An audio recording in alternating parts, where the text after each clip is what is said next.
These friends, these conversations, how I hunger for them, yet how they so reliably and inevitably deplete me, make of me less than myself. For when conversing, what am I in fact doing? Never being fully honest, surely I am listening to the utterances of the speaker, marking her expressions, her body, her eyes, especially her eyes, and what they might be telling me. And it's never anything the least to do with the nonsense we are having on about. It is rather, on her part, concerned with what she wants me to know of and about her, what she needs, wants, why she is talking to me and not another. Surely she wants something, perhaps many things, as do I, though I am very hard put, at least in the heat of our back and forths, to have the least notion what they might be. It's all not unlike an amateur game of tennis, and more or less as pointless. Then again, I am not in these things to win, at least not usually, certainly not in any objective intellectual sense. I never choose to engage with another for intellectual reasons. Nothing is ever or can ever be said in conversation which is of any real merit.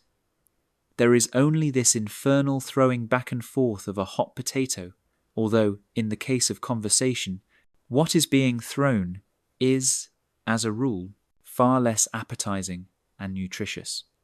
What is it I want then? If it is intellectual stimulation, I know full well where to find it. It's nothing at all to do with any of that.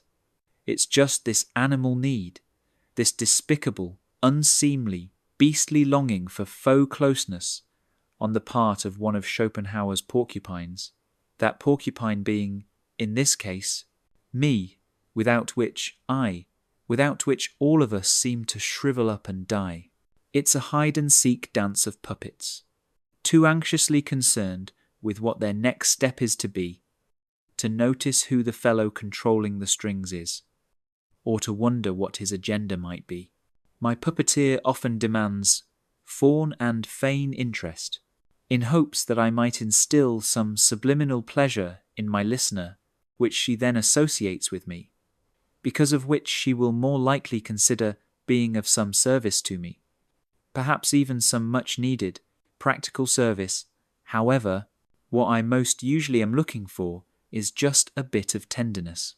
We're both there to be soothed, and for no other reason, on my part, to say things which soothe myself, things which, were I simply to say them to myself, when alone, would not serve the purpose, and to feign interest in her, in order to evoke her curiosity, which, it is hoped, might lead to feelings of tenderness towards me. I am, on occasion, moved by others, on rarer occasions, moved very deeply. And there the trouble starts. It is quite inescapable. For what the other evokes in me cannot possibly be mirrored, in any meaningful sense, in her. Oh, certainly, there is the very occasional bout of lust which coincides in both of us when my auditor is a woman. But of that I am not speaking. In any event, it is impossible to imagine a more lonely endeavour than that of lust. There is no more selfish pleasure, no more greedy stance concerning the other than to fasten upon her body as the source of our pleasure. How momentarily wonderful, and yet how morally depraved. No, it's not of that I speak. It's of this wish that somehow this miraculous person, this unicorn, who has gotten under my skin so artlessly, whose vulnerability and gentle demeanour make my heart ache, might encourage and allow me to express all that is most noble within myself. This too is, ultimately, a selfish wish, but, oh dear, let's not go down that obnoxious philosophical rabbit hole. It leads absolutely nowhere.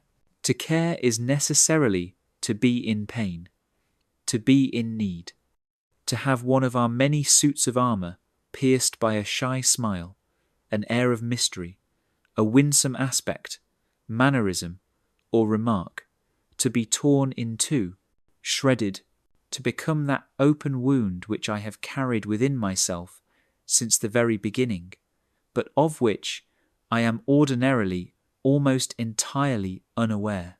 There are now two things which arise, quite immediately, as if from some mysterious, unseen dimension.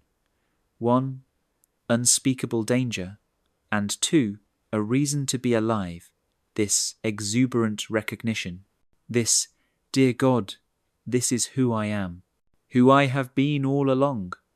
Where on earth have I gone, and why, and how is it now that I return?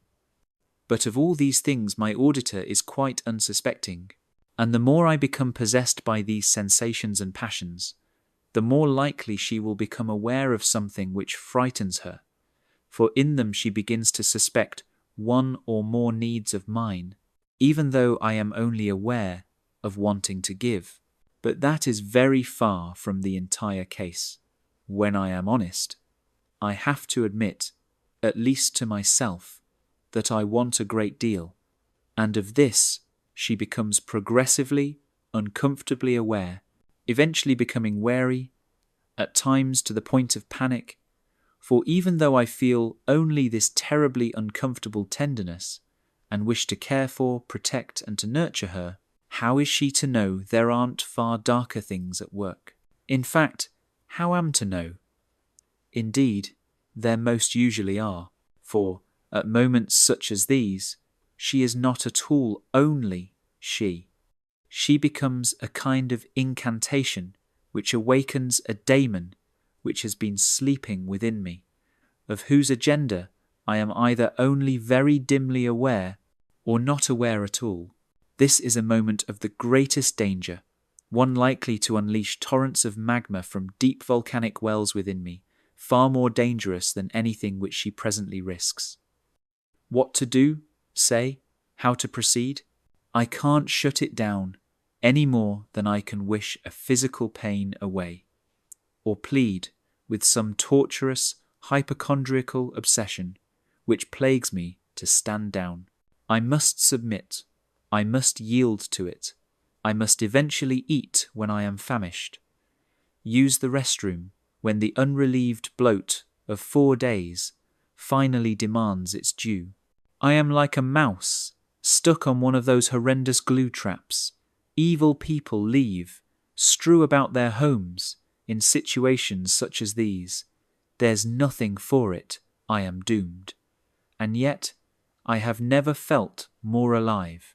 A poor bargain, this. Far worse than Schopenhauer's porcupines, then, for my insides are not screaming simply to huddle together, they are suffocating me with the wish to merge, to disappear, to be impaled, to die. It will, needless to say, end in death, one way or the other. Whether in some morbid, Wagnerian, erotic squawking, or in the whispers of Debussy's doomed lovers, this ends in one and only one way. And even when it ends in that rare, perfectly timed, because simultaneous adoption of a friendly apathy in both parties, it is no less a death of the other, of the love, of the self I once was. This is not a parlour game. And we are far better off, certainly far safer, having relationships with the characters in a novel. They are easier to know and to be sure of, since it is only we that inhabit them, and only we that make them live. They are far more reliable and reliably nourishing, being a sort of eternal mirror which hovers solely in the ether of ourselves, and, as such, pose no real threats. And yet, even with them, love them long enough, deeply enough, both they and we will die. But of course we are only concerned with the latter. I feel no nostalgia for the music or books I once loved, only sadness at the emptiness I now feel within myself when I am confronted with them, just as seeing friends from my youth at some God-forsaken reunion.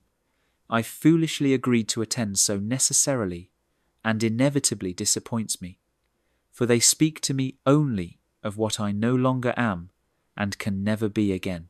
And the moment I and we become intensely aware of such things, well then, that is the cue for the angel of death to make his or her entrance, in my case, most often behind me and to my left. If and when you awaken bolt upright in horror in the middle of some night, perhaps the very night which followed the day of your attendance at that hellish, ill-advised get-together, there she is, perhaps looking at her nails, a faint, wistful smile on her face.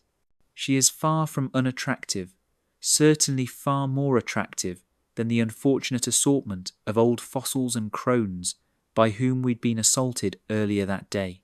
Never mind for the moment that we are their ossified mirror images and existential partners. In our minds, and certainly in our dreams, we are still 27, leaping over fences like gazelles, with heads full to bursting of the most perfectly idiotic plans and conclusions about life, love, and the nature of existence. We are no less fools now. It is only that we shall not live sufficiently long to have the distinct displeasure of looking at this moment and seeing what perfect morons we presently are, we think and believe. Nay, we are certain that we finally arrived at some golden age of wisdom, that we are quite the gentleman. And yet there was that person, that unicorn, she who is still within us, she who is still within M.E., and about whom I can still feel deeply, violently. I have no wish to fuck her. That's a distant, not even memory. Something, some former me once thought important, but which now seems more or less as interesting as hopping into a hot bath at some sordid hotel in which a host of unpleasant persons of both sexes are excreting their sweat, spittle, and stink, and, without doubt, urinating. It's more or less that enticing. But to meet her, to embrace her in the ether, in some sacred space, some transcendental, non-transactional, pure, suprahuman space of agape love, of which I'd never had a clear notion heretofore, that's what I'm now craving, so desperately craving, and which I know full well cannot be. Yet I cannot let go of this craving. It burns. I am racked with the pains of it. I am on fire. This must happen. Dear God, this must happen at least once before I die, no? And yes, this person can absolutely serve as the vehicle which enables it, the unveiling of that pure angelic being who has lived within me since the very beginning, of whom I'd been unaware, having been so busy with my wants, desires, with being carted around by my genitals like an idiot donkey which thinks it is he who is deciding the course of the carriage. That's all over and done with. Now we are both to ascend to heaven. So I wish, so I think, so I now believe. And as that old saw about is less than the teacher appearing when the student is ready, is greater than has more than a grain of truth in it, suddenly there is not just this one unicorn, there are 2, 3, though it's obvious the first has a leg up, given it was she I'd first come upon.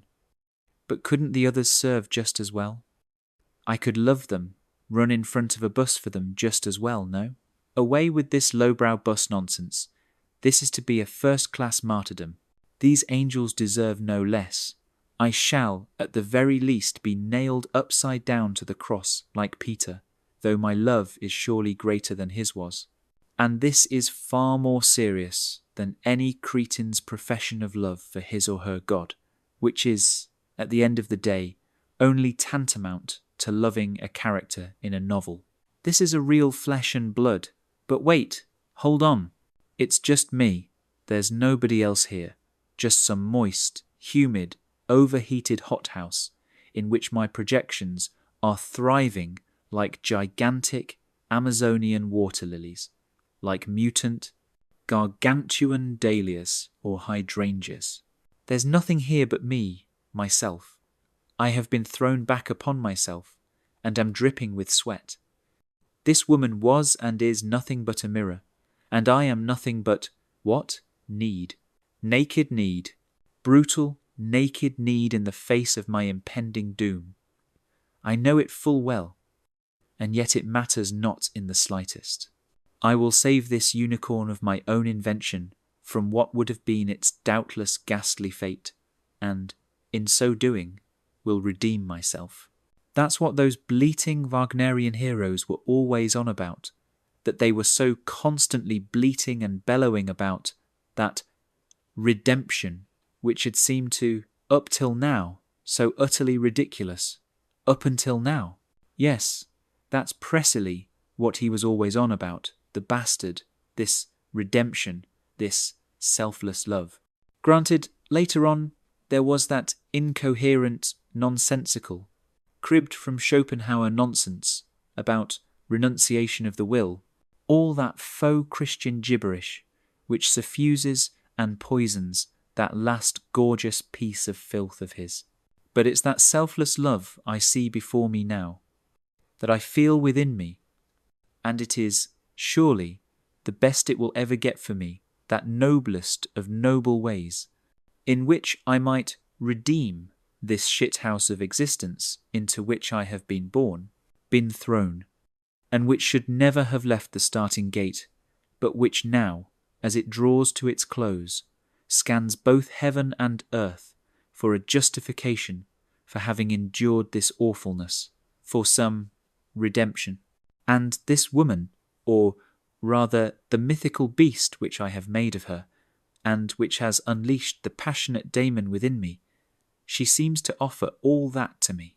I wish to do her only good, of course, but a moment's honest reflection reveals that is myself, first and foremost, to whom I wish to do good. I know this, and am revolted by it, yet I cannot do, feel, or wish otherwise. And what would this state of grace feel like? Surely wonderful, but, just as surely, unlikely to last a great deal longer than an orgasm of the flesh, and to likely leave me in a state of the vilest disappointment just after, as orgasms do, disgusted with myself, and with a world which asks and demands this of me, baffled, enraged, nihilistic, and not a nihilist of the cheerful sort either. What is that thing? That thing sticking out of my arm? Dear God, there is another, and another. They have multiplied in the course of a few seconds. There are seemingly thousands of them now, everywhere, stabbed into every inch of my flesh. My brain cannot possibly scan the extent of the pain in anything like its entirety. It migrates furiously from arm to leg to cheek to neck to genitals. Are they hatpins? The quills of Schopenhauer's porcupines? They must be darning needles, surely. They are 3, 6, even 12 inches long. Am I dreaming? Am I dying? Am I already dead? Am I never to have her, merge with her, become myself, be redeemed? Will I awaken? Will I simply bleed out, only to be incinerated later this day or the next? Does any of this matter in the slightest, other than to me, or even to me? And then it's gone, this mad love of mine. I slough it all off in one piece, like a cobra now in search of fresh mates and prey, like a toddler taking a crap, waving it goodbye, and jumping off the pot, still filthy, to run and play with his comrades. Who was that woman, after all? Who indeed? Is she now dead? Dead to me, certainly, quite the same as if they'd buried her yesterday afternoon, after a funeral I'd been too busy to attend.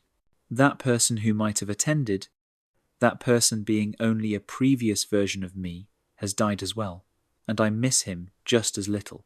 The intellectual and existential perversity of this absurd, meaningless dance of shedding skins and selves to no purpose amuses me at times, though it more usually horrifies me.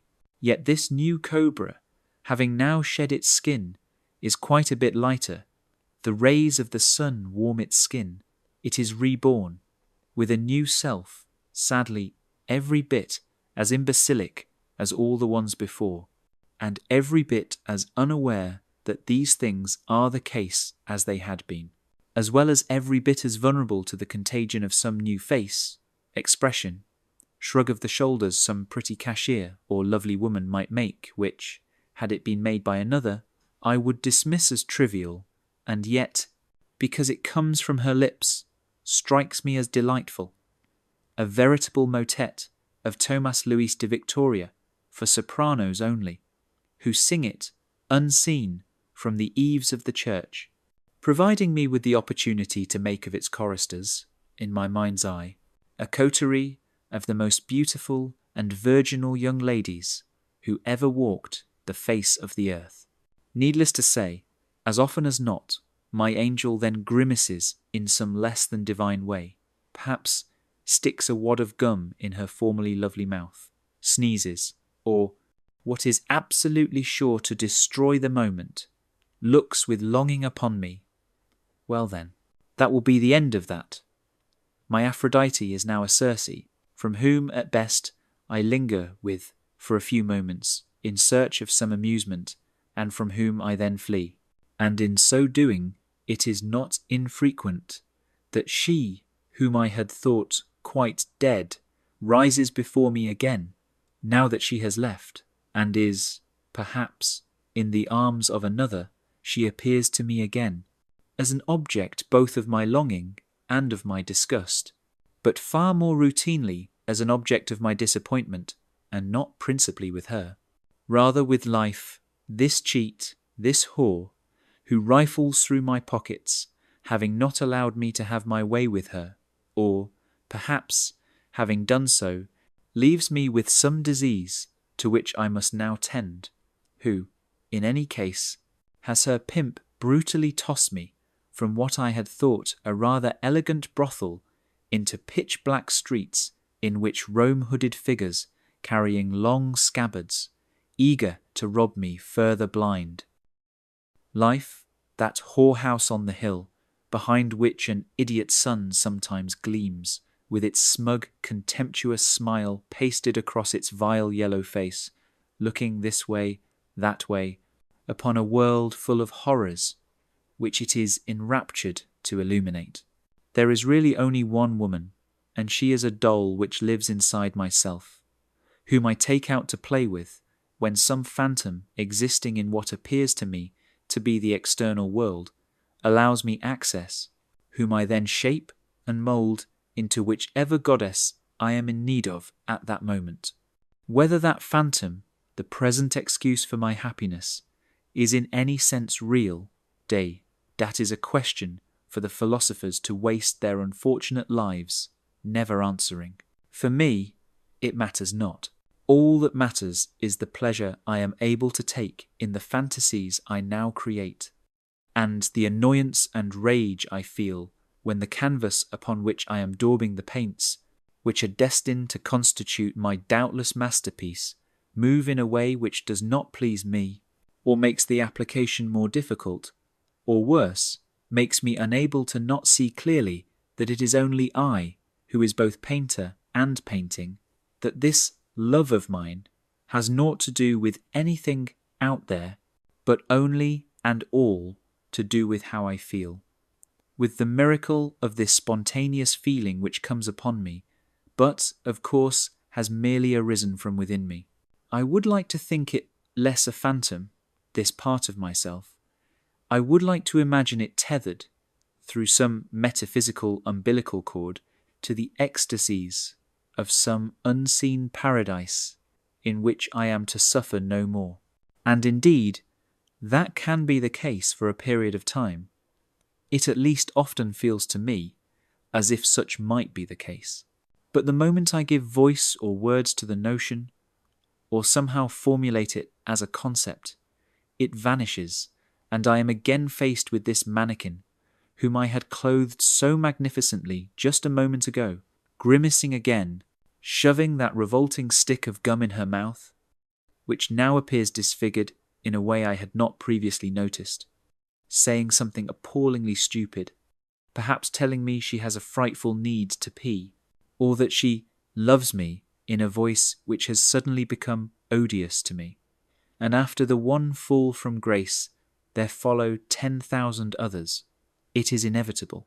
The cards constituting the house I have built come crashing down on my head, but, thankfully, they are only cards. This nonsensical infatuation has not even been a shack, much less some golden house of Nero. There are to be no marble, ivory, or frescoes falling on my head, just the wind shuffling a deck of cards swiped from 5, and dime hovels run by miserable-looking couples, upon whose heads then fall the cheap plaster with which their establishment was thrown together in the first place. This one, that one, the grief of losing this one to death, that one to betrayal, a third to weariness or disgust. A parade of what? Statues which only I have carved, and I haven't a shred of talent for such things. I can construct them only in dreams, and I am a horrid sleeper. And if the statue seems somewhat long-lived, and, worse, if I feel it is a statue which I in some sense possess, it necessarily and inevitably becomes a thing of habit, of boredom, of repugnance. Suddenly, I see her plainly. Perhaps the awful resemblances between her and my loathsome mother. Perhaps the qualities of her character which seemed once appealing to me only because they seemed temporarily able to blot out certain qualities of her predecessor which displeased me, but which now, in her, count for nothing, since the reasons they had attracted me in the first place serve no present purpose. And so I look upon her now only with dismay, her body now a thing which displays its faults seemingly everywhere, her voice, which was once a delicious, breathy flute, which seemed always to be playing some never-before-heard solo piece of Debussy, gorgeous, enticing, and completely novel, is now the voice of some tired old barmaid singing some abominable street song. I see it now. It was only I who had impregnated this womb which had so enticed me. I had thought it, nay, filled it full of nectar, ignorant that it contained countless seeds, poised to become gnarled and bramble-filled bushes of disgust in a dark wood from which it would be extremely difficult to extricate myself, running in the less than accomplished manner I do, and pursued by she who had now become, or finally revealed herself to be a maniacal, bloodthirsty harpy. And yet I had been and remained so certain that this creature had existed and continued to exist, in so far as she did, only in myself, that she had never been real. So from whence comes this revulsion? Is it a revulsion of myself by myself? How can I make that make sense? And yet it seems the only remotely honest way to approach the thing. If I dream of a certain Alice, whom I know in my waking life, or perhaps with whom I am even involved with in my waking life, sticking a hatpin in my guts, and then awake, whom am I to credit with, or blame for this act? Perhaps it merely represents some intuition of darkness within the Alice with whom I interact during the day. That is surely possible. But it is only I that have stuck this hatpin so deeply into my flesh, and only I who flattered myself how clever I was to have created such a fantastical scenario. Perhaps it had even taken place in the most stupendous rooms, forests, and mountains. What a genius my dreaming self is, as is the dreaming self of every fishwife and street sweeper.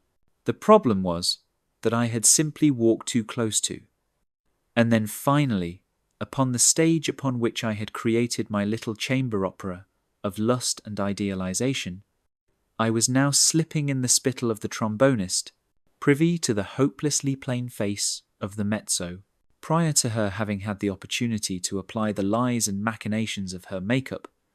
I had realized that I was both the composer and the librettist of this cheesy, sham bit of claptrap, and that my skills in both those domains were more than a little meagre, that the whole thing had been a farce of my own contrivance, which worked only when seen from a distance, on that long-ago stage, upon which the landscapes and rooms had once appeared real, and not the shoddy, pock-marked wooden stage and cardboard props over which I now found myself tripping.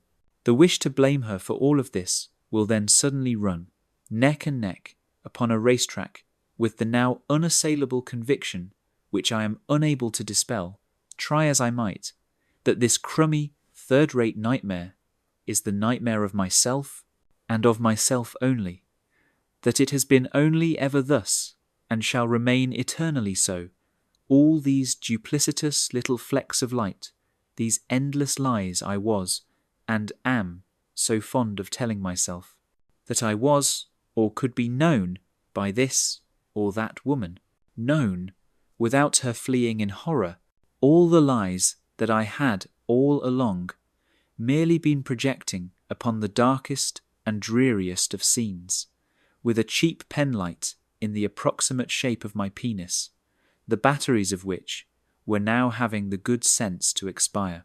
And so I looked up and saw the contemptuously menacing sun begin to rise over the horizon, eager to begin its happy task, from which it never wavered and of which it never tired, of bathing the infinite, ever-changing landscape of endless abominations, disappointments, betrayals, deaths, and agonies, which have always been and remain the fabric of my life, from the very first violent and vicious abuses to the ones of the present day, all those monsters and monstrosities which walked and walk the earth, carrying soft sticks and wearing tuxedos and evening gowns, but who, in due time, inevitably pull the caps off those sticks to reveal the stilettos beneath them, now made of words and deeds rather than the blows of years ago, from which and whom the better and more nobler parts of me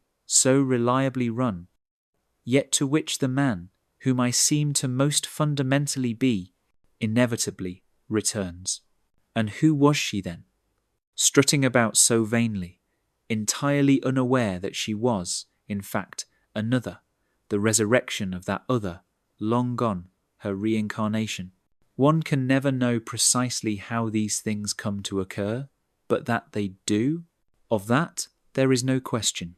There was the face, first, if not foremost, and the voice, yes, that voice, which dripped with a honey calculated to simultaneously attract and conceal, with assurances that she wanted nothing more than to hear what it was I had to say, while simultaneously providing unmistakable evidence that she did not hear a word I uttered, and was doing nothing other than impatiently waiting for my words and thoughts to peter out, in order that she might begin again what was, invariably, a chaotic jumble of assertions, revelations, she would assure me she shared with no, or, at most, very few others, because, needless to say, I was one of the elect.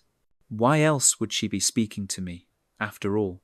She was so weary of superficiality, and how wonderful it was to have chanced upon a person such as myself, one who really listened.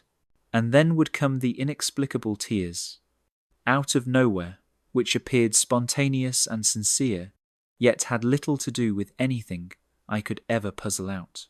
Nevertheless, it was exactly these tears, and this vulnerability that drew me to her, that kept me flying into the web she was constantly spinning, not meaning to spin it, unaware that she was doing anything of the kind.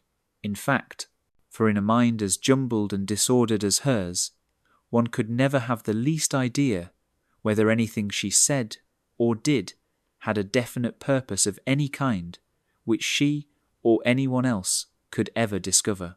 And this, too, tied her to the others. It contributed greatly to the eerie sensations she would constantly evoke in me, of her being not the one she professed to be at all. She was, instead, one or more of those others, which I was never entirely sure. It could have been my mother, yes. But then again, there seemed to be no sadism, much less violence, in this woman. And yet, there were clearly cities upon cities within her, all brimming full of factories operating at full steam and producing machination upon machination, one streaming after another out of her mouth, animating her expressions and directing her behaviour.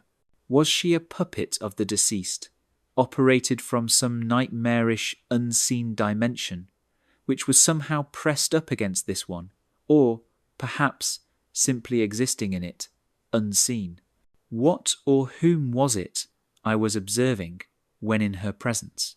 And, far more important, from where in me were these violent feelings of fascination, desire, and terror bubbling up? Who was it that had instilled them in me in the first place, that they should now reappear in me with such vehemence? I said, reappear. But do I know this is the case? Were they not new? More likely I was simply the puppet made to dance, and this woman merely the puppet strings made flesh, or seeming flesh, but operated by whom? And for what purpose? And were I to conclude, or at least entertain the notion that it was myself who was the puppeteer, well then, what a curious masturbatory dance this would all become. A sort of ceremony, ancient, atavistic, pulsing through me with no regard for my safety or sanity, using me like a wet nap at a fish fry conducted and attended by demons, one of whom looked upon his crystal ball, or whatever it is, demons use to generate causation in our grime-filled cesspool of a world, in order to note the precise nature of the doom I'd been prescribed. I know, I suddenly said to myself.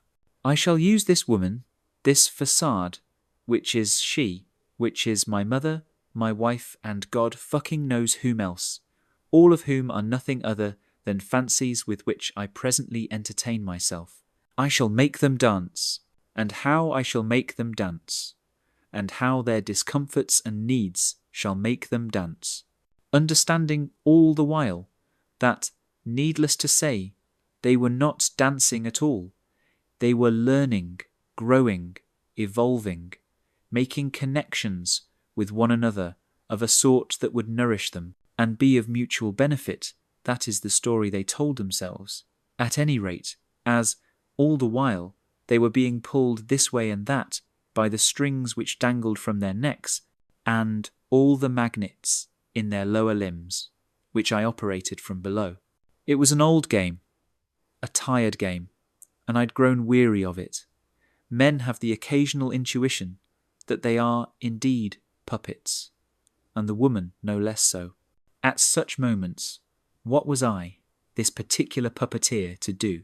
There's no pleasure in the thing once the mask is off. That man I cast away, off a cliff, into the waves. Let him drown, be suffocated, impaled by harpoons. Let him die in agony on some cold slab in a country hospital, be tossed on a gurney. It matters not. In him I had lost interest, and she would no longer call, appear, or express interest in him either, and give him no reason for his being discarded as well. That was the main thing, the most important thing. This being the case, I was then forced to wander off through numberless forests, all the while telling myself that I was, after all, an artist who thrived in solitude, a lone wolf, that I was better off, that this desertion was, in fact, a blessing. And as these words spilt through the black clouds and caverns of my mind, and were half uttered by my lips, I became progressively aware that I was holding fast to a large, and growing ever larger, gash in my belly, from which blood, stomach acid, and eventually viscera dripped on to the pine needles of the forest path upon which I had set out and intended to meet. Who was it I was to meet? I could no longer recall. for the blood was fast draining from my head, and the pain in my guts had put me into a perfect swoon. I tumbled headlong into the brambles of an evil, hungry-looking bush, stared up at the idiot sun, and thought only of her, and of my longing for her. It was the last and most violent pain of all, the very last to bleed out of me, to the amusement of the horde of ravenous creatures who promptly fastened upon me. Well then, that was quite the dream, a most circuitous path, through which I seemed to have finally rid myself of that woman, of there being any chance I would ever again respond to her. That is the hope, at any rate. This growing wiser business, this growing more accepting of oneself, bane, it is a horrid thing. There is the pleasure of putting the insipid world at the wrong end of a telescope.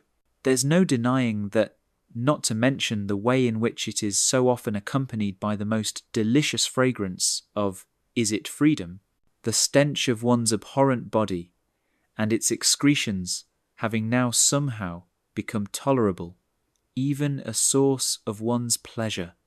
And yet this has been, and remains, a struggle for me.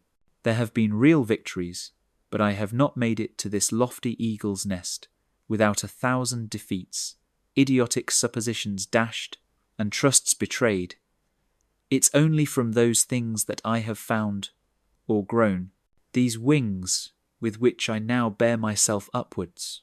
I see her there, far below, stock still, in some cafe, babbling inanities and carefully constructed artifices into the ear of some gullible blockhead, whom she has now hypnotized as she had once me, devolving every now and then into that artless, effortless, and seemingly heartfelt vulnerability of hers. And there they are, again, unsurprisingly, the tears. I see them, he sees them. They only make the trance more potent. Am I jealous? Perhaps I am jealous. Perhaps this eagle's nest does not protect me quite so effectively as I had assumed and wished. It is, after all, only sticks and branches, which I have woven together with the greatest industry to form a sort of talisman against her and others like her. But it is crumbling. As I am crumbling, that's the way the kooky crumble. This is not the time for bad puns, idiot. There is danger below. Look up, look up. And yet I know full well there is only happiness in looking down, for we need those more miserable than ourselves, in order that we might feign pity for them, as we all the while rejoice in our hearts, just as the rich need the poor, so that they can contort their bloated faces into a sort of sham, temporary empathy, as they simultaneously unzip their flies and prepare to piss on them. If only I were sure that she was in fact miserable, that would be enough to let her go. And yet, surely it would have the opposite effect. Surely it would only draw me into her psychotic chess game once again, lure me to that perilous board of hers once again through treachery, consciously schemed or coughed up from deep recesses within her, of which she is unaware. Either way, the result would be the same. I'd be caught and left to wriggle on a pin. Her chaos is that contagious, poisonous, and inescapable. My beak feels odd. Was there something off about that worm then? No. I shall be fine. I need only keep my eye on her. It's an eagle eye, after all. And yet a harpy is surely bigger, far more powerful than an eagle.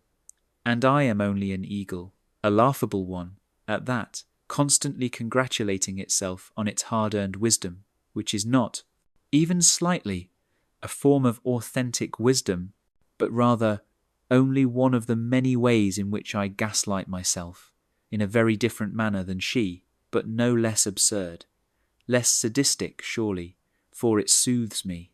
I need to be soothed. There is nothing for it. That is the most important thing, to be soothed. No matter from whence I derive this consolation, this reassurance, and if it's from some cagey, deceptive part of myself, so be it, I'll take it. Truth is a fiction, And even were it not, I wouldn't give it the time of day or night or of my life, for it's only ever done nothing but bugger me up the ass, which I never wanted, nor wanted to do myself with a woman, for there's shit in there. Yes, admittedly, there is the foulest stuff up the other end as well. That's no less true. But shit? And yet, there's no chance of at least certain sorts of disease up that end. And no chance of the worst affliction of all, a child. A puking, sobbing, disgustingly needy crotch turd, the half of one's self which the other half loathes, as it loathes that woman below, who is still babbling, weeping, and stretching forth those invisible claws of hers, to impale her auditor, to rip out his heart, and then to eat it, perhaps atop a croissant, brought quickly to the back of her mouth, buttered and bloody, where the sharpest fangs, which she takes such care to mask as best she can, reside. Feigned tears, fanged tears, fangs tear hearts, diamonds, clubs, spades, which dig graves for victims, who've been eviscerated in alcoves of cafes, frequented by termagants wearing flesh suits, which resemble lovely women whom they hide behind and from themselves, as now they're busy plotting, all the while weeping and gnawing at the hearts they've half digested, which are sliding down their gullets, through their stomachs, towards their intestines, from which they now shit out their lies and machinations, which they gather in a basket to retire to a cottage, where they lie upon a bed, in which they wait for baffled travellers to knock upon their doorstep, which they open with the knowledge they'll be feeding any moment on a fresh, delicious corpse.